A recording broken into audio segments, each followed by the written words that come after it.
Welcome back, children. Now we are going to begin with the weather instruments. Please take out page number 29. Now different instruments are used to measure various elements of the weather. Let us now study about the different instruments used for measuring different elements of weather. First is temperature, measuring temperature. Now children, you must be knowing what is the instrument, which instrument is used to measure temperature. Now it is measured using a thermometer. Now what is temperature? Temperature is a measure of how hot or cold the air is. Please underline. And it is measured using a thermometer. Please underline this also. Now hot air has higher temperature than cold air. You know very well the hot air obviously would be having the higher temperature as compared to the cold air. When air is extremely cold, it has negative temperature. Please underline. A minus sign is used to depict the temperature below freezing point or 0 degrees. Please underline. Freezing point is 0 degree. Now the thermometer measures temperatures in Fahrenheit, Celsius and another scale called Kelvin. Please underline. These are the scales used for measuring temperature, right? Fahrenheit is used mostly in United States. Please underline this also. Fahrenheit. Suppose it's 90. Suppose it is the temperature is 28, or you just take for example 32 degree. So we use the scale Fahrenheit, right? It is represented by the letter F. Similarly, Celsius is represented by Celsius and K is for Kelvin. Now in United States, the scale used is Fahrenheit, right? And the use of Celsius is more common in the rest of the world. Clear? Now these are the two diagrams of this is thermometer. This is 6 maximum and minimum thermometer. I'm going to explain this in the next page. Please turn your page. Now let me read this to make the things clear to you. Temperatures marked with F are recorded using Fahrenheit scale. Water freezes at 32 degree Fahrenheit and boils at 212 degree Fahrenheit. See, the scale changes with the same thing when water freezes at 0 degree centigrade and boils at 100 degree centigrade or Celsius. You may note it down.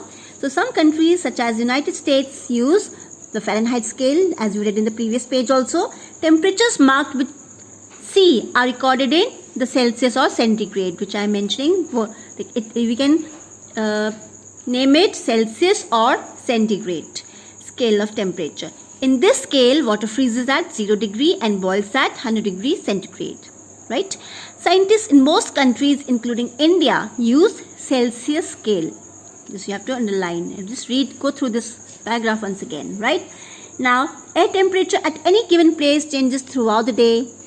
A special type of thermometer called 6 maximum and minimum thermometer is used to measure the maximum and minimum temperature throughout the day, right? Now, you must have seen the 6 maximum minimum thermometer at the veranda of some houses. So it measures the temperature change in a particular day, right? Now measuring humidity. Humidity is the amount of water vapor present in the air. Now children, this you have to just completely underline, right? And you have to just go through this. Just go through this part, this one and this once again. Now next is measuring humidity. What is humidity? Is the amount of water vapor present in the air. It differs from region to region and time to time. You know, water vapor, the droplets of water in the air.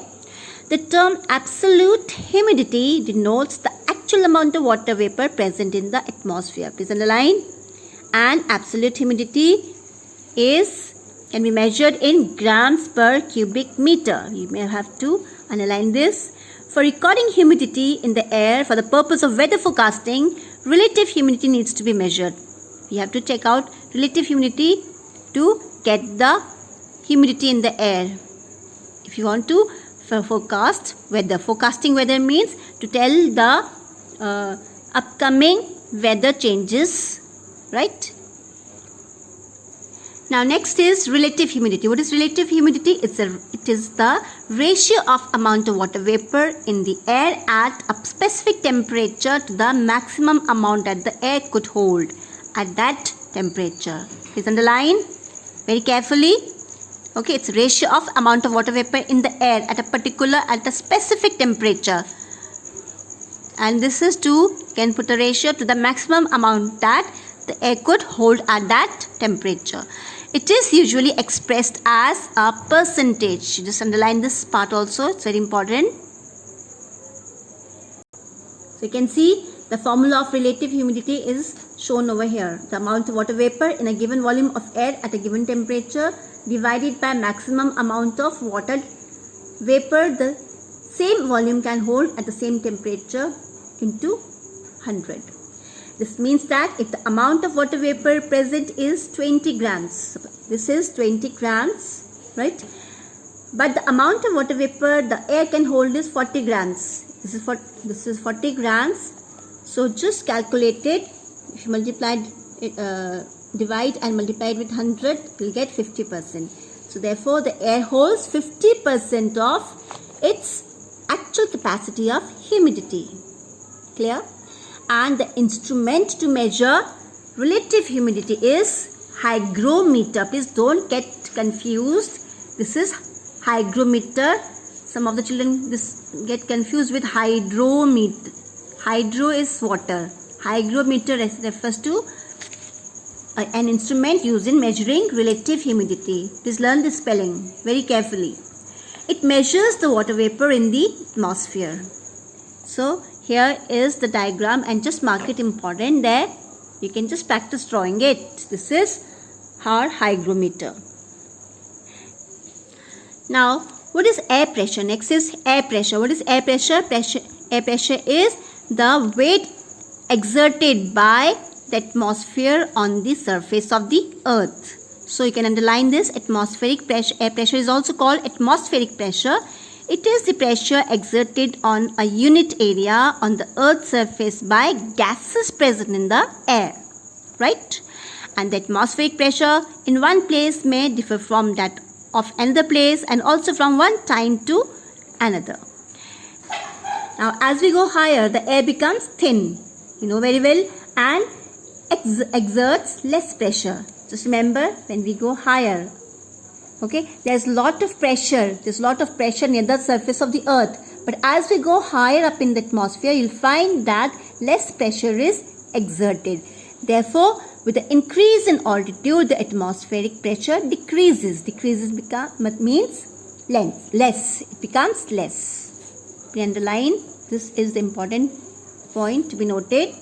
As we go, altitude refers to height. So as we move towards away from the earth and reach a certain height, you'll find the pressure at atmospheric pressure becomes less. Now underline this also, geographic fact. Air becomes lighter as it becomes hotter and therefore exerts less pressure. So hot air exerts less pressure, but cold air exerts more pressure as it becomes denser. So cold air is dense. Just learn it by heart. Next is, what is the instrument to measure atmospheric pressure? Barometer, right? And what is a barometer? Over here we have in this diagram, we have mercury barometer, right? And two aneroid barometer. One is mercury barometer and other one is aneroid barometer. Now, just come to this part. Now you'll find this provides the pressure of the air which can be read on the scale marked on the glass tube. So this glass tube is already graduated, right? Atmospheric pressure is measured in millibars. First you learn this also. It's measured in millibars, and 1013 millibars is considered to be normal atmospheric pressure. Please underline and learn it by heart. All the dark words have to be learned by heart. Now what happens? You know very well that mercury has a mercury has an ability to expand on heating. So what happens, now over here we are talking about the atmospheric pressure. When the pressure is exerted on the mercury, we take a container, okay, with full of mercury. Then we have the inverted tube over it, right? Now what happens when the air pressure is exerted, the mercury level rises up, okay, and this is what the mercury has. This mercury barometer, what does it do? It expands, okay, it expands on when the pressure is exerted on it, right? You can say when the pressure is exerted on mercury, the level of mercury rises up in the tube, right? Now next is, since the mercury barometer is not easily portable. Portable means we cannot carry this mercury barometer from one place to another. So they have a new barometer which is named as aneroid barometer. It is more commonly used nowadays, okay, aneroid barometer. Now aneroid barometer consists of a metal box with a partial vacuum. What is vacuum? Vacuum is a space where there is less air. So where there is no air, right, inside, and a flexible wall which expands and contracts. So it has flexible wall, flexibility, you know very well. Expansion and contraction takes place over here. Pointers indicate the atmospheric pressure accordingly. So the pointers are over here. Come back to the diagram. We have a pointer over here. So when there is a deflection of this pointer, it shows the atmospheric pressure accordingly.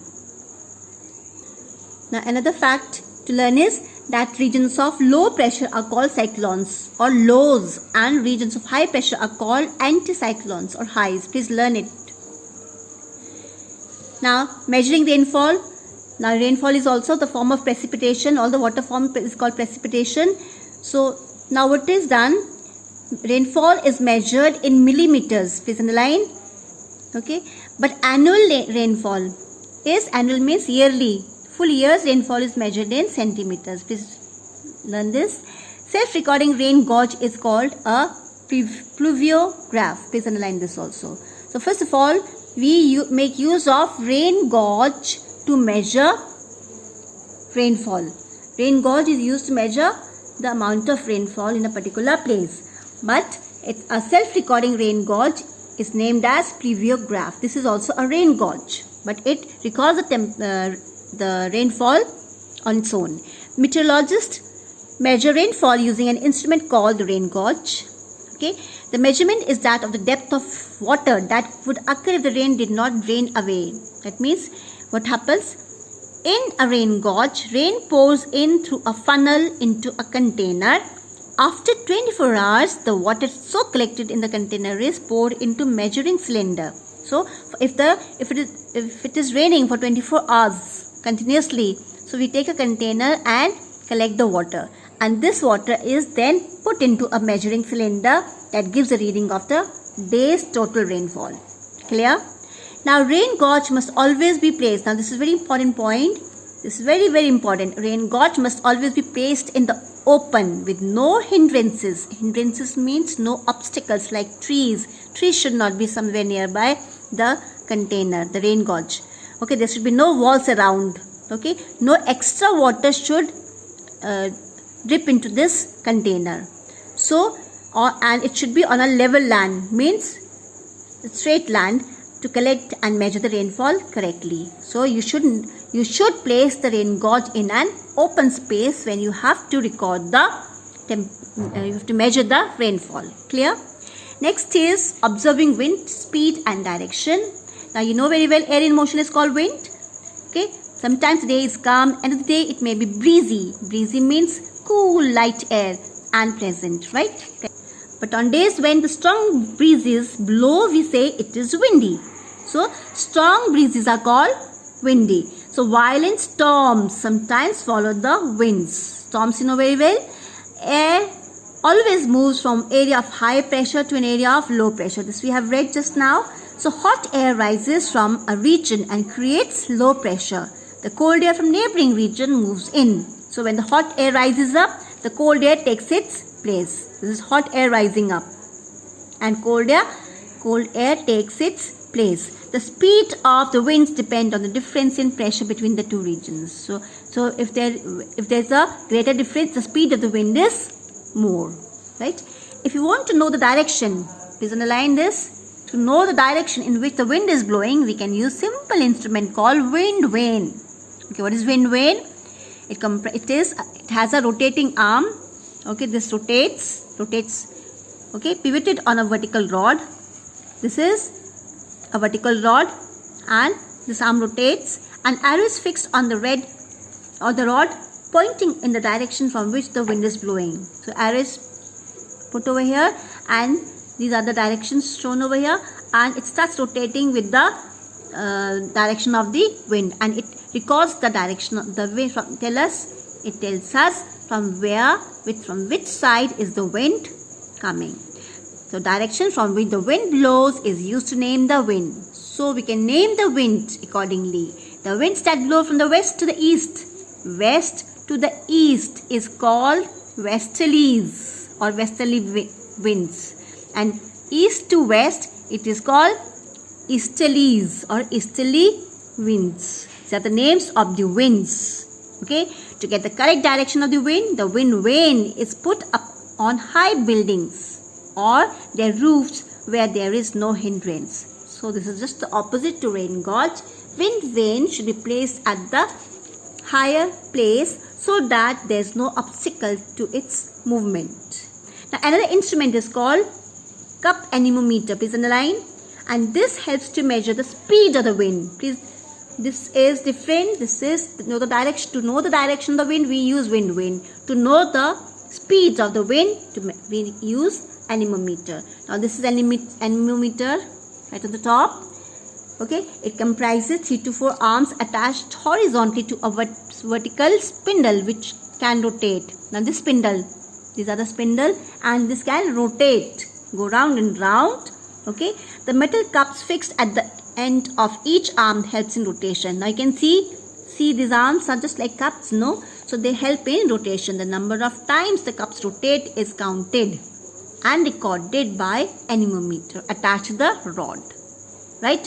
So an anemometer can also be modified to get continuous record of the speed of the wind on a paper. So it could be attached, it could be modified to, and there could be some sheet attached to it so that it records the speed of wind on the paper, and this instrument which can record the speed of the wind on paper is called anemograph. So what is anemograph?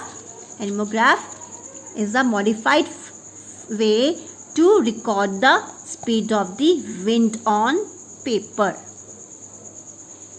right? Next is speed of the wind is measured in kilometers per hour or meters per second. Please underline. And the number of rotations of the cups more indicates that the wind is blowing at a high speed. If the cups the rotations are more, it indicates that the wind is quite in a speed. So Beaufort scale. What is Beaufort scale? Based on the effect of the wind. Effect of the wind at different speeds, it is used to estimate the speed of the wind. You may underline this much only. Beaufort scale is used to estimate the speed of the wind. Children, next two terms are isoheights and isotherms. Isotherms we have read in the previous pages also. Isoheights are lines which is used to connect the areas on the map which receive the same amount of rainfall. Remember, heights refer to the rainfall above mean sea level, and therms refer to the temperature, right? So isotherms are the lines joining places on map experiencing equal temperature reduced to sea level. And in the previous chapter we had learned about contour lines. Okay, contour lines are the lines joining places of equal height. These are the differences, right? Please learn it. Now children, the next page shows the Beaufort wind scale. Here, the force of wind, the wind speed is according to the wind speed, and the conditions are mentioned over here. And the appearance of wind effects on the water and on land is mentioned on this table. Just you can just go through it. Just go through the table.